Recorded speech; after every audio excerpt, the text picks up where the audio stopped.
ജീവിതത്തിൽ ജൂൺ മാസം 1-ാം തീയതി നടന്ന വലിയൊരു അത്ഭുതമാണ് എനിക്ക് പറയാനുള്ളത്. അമ്മ മാതാവ് വഴി എൻ്റെ ജീവിതത്തിൽ നടന്ന ഒരു അത്ഭുതം എന്ന് വെച്ചാൽ, എൻ്റെ കൂടെയുള്ളത് എൻ്റെ മകനാണ്. അവൻ 8-ാം ക്ലാസ്സിൽ പഠിക്കുന്നു. ജൂൺ 1-ാം തീയതി അവന് പെട്ടെന്നൊരു ഫുഡ് പോയ്സൺ വരികയും, അതായത് അവൻ പുറത്തുനിന്ന് ഫുഡ് കഴിച്ചിട്ട് ഞായറാഴ്ച അവൻ പള്ളിയിൽ ആൾത്താരയ്ക്ക് ശുശ്രൂഷയ്ക്ക് കയറുന്നതാണ്.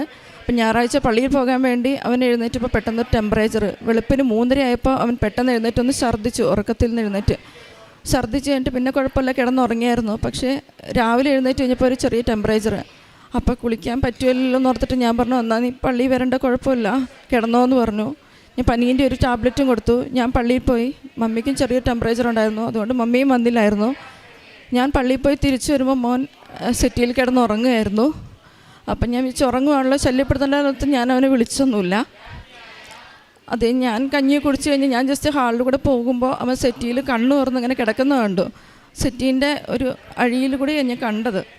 അപ്പം ഞാൻ നോക്കിയപ്പോൾ പെട്ടെന്ന് ഒരു നോസിയ പോലെ ഇങ്ങനെ ഓക്കാനം പോലെ ഇങ്ങനെ വന്നു. അപ്പം ഞാൻ ശബ്ദിക്കാനെന്ന് ഓർത്തിട്ട് പെട്ടെന്ന് ഞാൻ അവനെ എണീപ്പിച്ചിരുത്തിയിട്ട് എന്താ പറ്റിയെന്ന് ചോദിച്ചപ്പോൾ അവന് പറയാൻ പറ്റുന്നില്ല. പെട്ടെന്ന് ആ ഒരു സെക്കൻഡിൽ തന്നെ ഒരു 3 പ്രാവശ്യം അവിടെ ഇരുന്ന് അവൻ ഞെട്ടി. ആ സമയത്ത് തന്നെ ഒരു അപസ്മാരം പോലെ പെട്ടെന്ന് കൈയൊക്കെ കോച്ചി പിടിച്ചൊരു പത പോലെ വായിക്കിടെ വന്നു. ചുണ്ടെല്ലാം കൂടി നീല കളറായി. ഒരു പൾസ് റേറ്റ് പോലും ഇല്ല. പെട്ടെന്ന് തന്നെ മോൻ അവിടെ ബോധം കെട്ട് വീണു.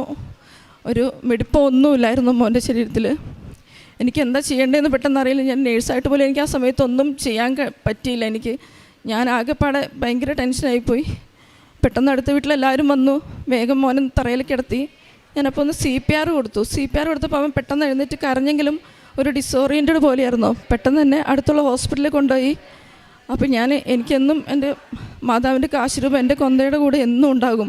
എനിക്ക് എന്ത് ആപത്തുണ്ടായാലും എന്ത് പ്രതിസന്ധി ഉണ്ടായാലും ഞാൻ അപ്പം മാതാവിൻ്റെ കാശുരൂപത്തെ മുറുക്കെ പിടിച്ച് ഞാൻ പറയും, അമ്മ മാതാവേ, സഞ്ചാരി മാതാവേ, സഹായിക്കണേ എന്ന് പറഞ്ഞിട്ട് ഞാൻ എന്നും പ്രാർത്ഥിക്കും.